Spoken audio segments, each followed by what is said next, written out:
Lá no início eu citei para vocês aqueles países que compõem a região Costa da Mina que traz o povo que detinha conhecimento, lembra? Mas também era necessário perfil físico, então vamos lá. Quem trabalhava nesses corredores que a gente passou eram pessoas de até 1,60 m no máximo. Eles tinham que ser pequenos, magros, que é para ter agilidade de locomoção. A gente tem que lembrar também, vale a pena ressaltar, que a África é um continente, então são povos, etnias, biotipos, culturas e técnicas diferentes, é uma diversidade de povos. Infelizmente a colonização aconteceu junto com a escravização no continente lá. Muitos desses povos, não todos, chegaram no Brasil. Não de forma voluntária, mas eram distribuídos de acordo com a necessidade de cada região. Então vamos lá. Lá na cana-de-açúcar, onde era predominante a cana-de-açúcar, nas fazendas no geral, assim como no café, eram homens mais altos, mais musculosos do que aqui, só para dar o contraste. Então aqui eram realmente homens pequenos. Porque aqui era necessário aquilo que eu venho ensinando, que é estruturar a mina, encontrar, retirar o ouro e manusear o instrumento, que era a ferramenta de trabalho. E além disso, a agilidade, porque eram muitos entrando e saindo, se chocando no caminho com peso por esses corredores.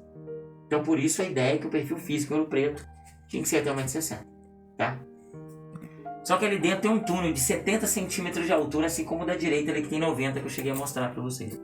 Esses túneis são pequenos por causa do cristal, vocês lembram disso? Eu expliquei. Que é onde está o ouro, se o cristal sobe, desce ou vira, a estrutura vai se modificando. Só que a agilidade manda na produtividade. Um cara de 1,60 m é grande para um túnel de 70 centímetros, por exemplo.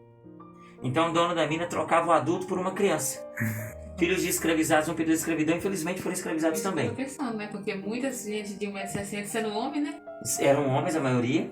Sim, e eles não teriam tanta agilidade. E a agilidade manda na produtividade, né? Então o dono, ele não se importa, como eu disse, com bem-estar. Ele quer que produza.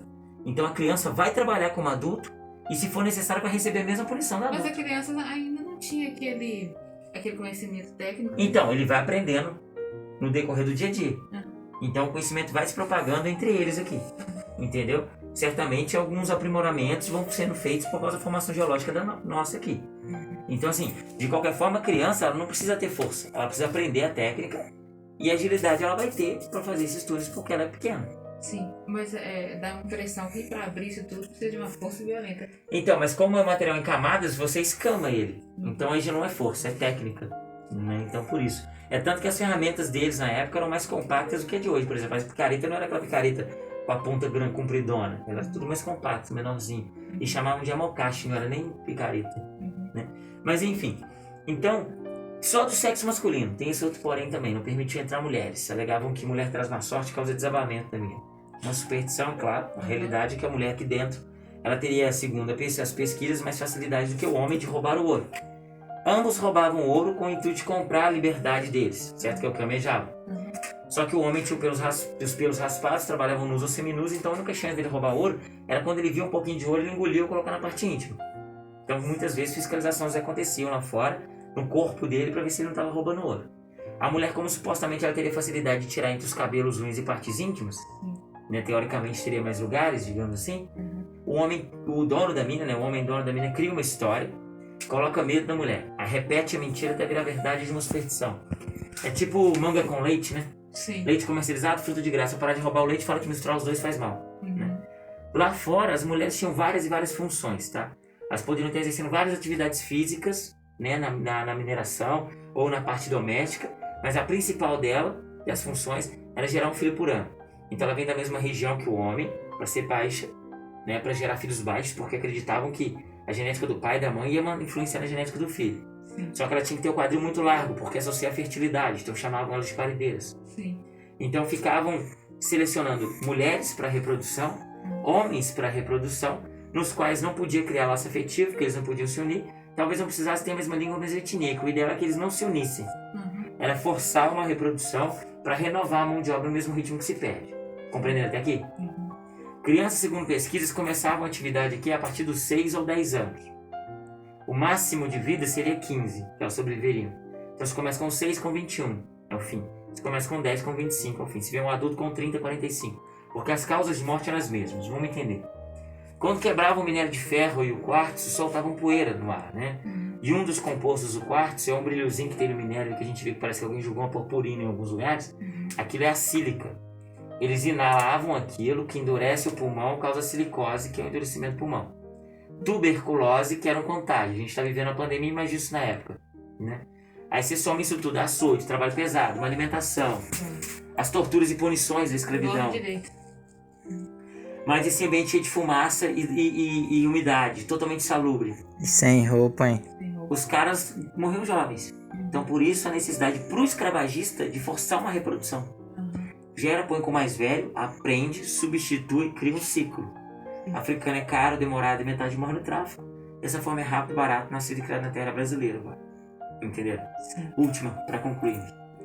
Hoje a gente sabe que é comum em alguns casos o filho às vezes crescer mais que seus pais. Não são todos os casos, mas a maioria isso acontece. Sim. Não é minha área de formação, mas eu sei que todo mundo tem uma glândula chamada hipófise e ela é estimulada de acordo com o metabolismo, alimentação e biotipo de cada um. Então assim, nós puxamos os fenótipos dos nossos pais, mas não é a genética, a altura dos nossos pais que vai mandar na nossa evolução, entende? Só que na época eles não tinham medicina, ciência e biologia para explicar o que faz crescer. Então quando o menino ficava mais alto que os pais, passava a altura de 1,60 m, eles esterilizavam o menino, mas não o corte da genitália, porque senão dá hemorragia de infecções e perde a mão de obra.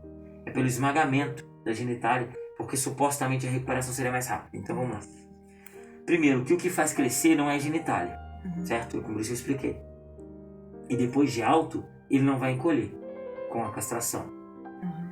Mas é para ele não gerar filho alto como ele, porque eles acreditavam na época que a genética do pai ia influenciar no filho. Entenderam assim? O processo então era embriagar o menino de cachaça, acreditando que fosse anestesiar com anestesia, pega o alicate grande, 2 conchas, aperta, atrofia, inutiliza, o menino continuaria a crescer, só que a partir daquele momento é infértil. Então ele não vai gerar filho alto como ele.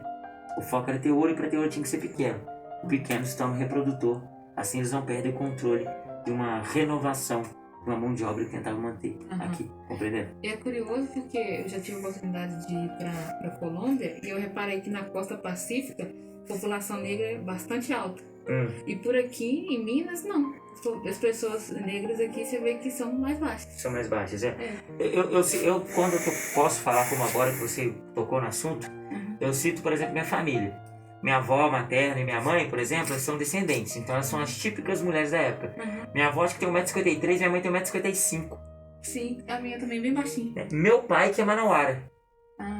Meu pai veio de Manaus, de outra descendência. Entendi. Então eu sou a mistura dos dois em fenótipos. Meu pai é maior que minha mãe, mas eu fiquei mais alto que os dois. Sim. Meu irmão 7 anos mais novo que eu, mais alto que eu. Entende? O mais novo sempre mais alto. Então o que acontece? Então assim, isso depende muito da genética, mas a questão é que os que vêm de ligação direta, né, por exemplo, a miscigenação acontece mesmo na família do pai de mãe, quando chega meu pai. Sim. Porque antes eram mais diretamente ligados à descendência daqui da época. E você ficou mais pro povo lá de Manaus, né? Isso, entendeu? Meu irmão, por exemplo, mais novo que ele, nem parece que é meu irmão. Porque, por exemplo, o estilo do cabelo dele é diferente do meu. O porte físico dele é diferente do meu. Então ele já ficou mais do lado da minha mãe. Entendeu? Então assim, nós que viemos misturando isso aí. Mas a parte da minha mãe, minha avó, minha bisavó, tudo é descendência, entende? Então eles realmente são pequenos. Então assim, há uma herança genética, podemos dizer assim, permanece. Sim. Permanece em várias regiões. Por exemplo, não é regra, mas pelo que eu já conheci e já vi, quando você vai, por exemplo, para Salvador, os caras lá parece que nascem até com barriga de tanquinho já. Parece, Os caras já são grandes, fortes, entende? Sim. O pessoal do Rio de Janeiro também geralmente é mais forte, ou pelo menos o físico é diferente do daqui, entendeu? Então uma herança genética fica, porque assim, quando você para analisar, os indígenas e os africanos escravizados eram 100% maioria. Sem sombra de dúvidas é a maioria na colonização. E o próprio colonizador da época, ele era de um biotipo totalmente diferente. Né? Nós temos aqui o Museu da Confidência, que tem roupa de Dom Pedro ali, do pessoal, parece roupa de brinquedo, de boneco, porque eles eram pequenininhos.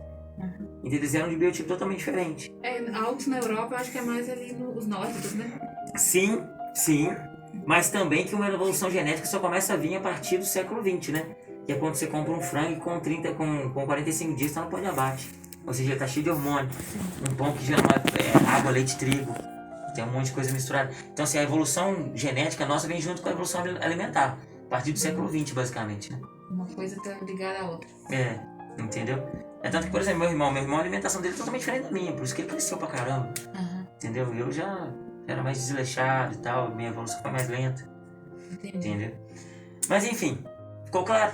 Eu sei que é cruel, eu sei que é chocante, tipo, a história, né? Mas é importante agregar conhecimento, certo? Não, tem que falar, a gente veio aqui pra escutar. E Ouro Preto dá pra ler, ouvir e vivenciar a história. Então, assim, cada conto que você for, tem um conto pra te contar, literalmente, cada canto, né?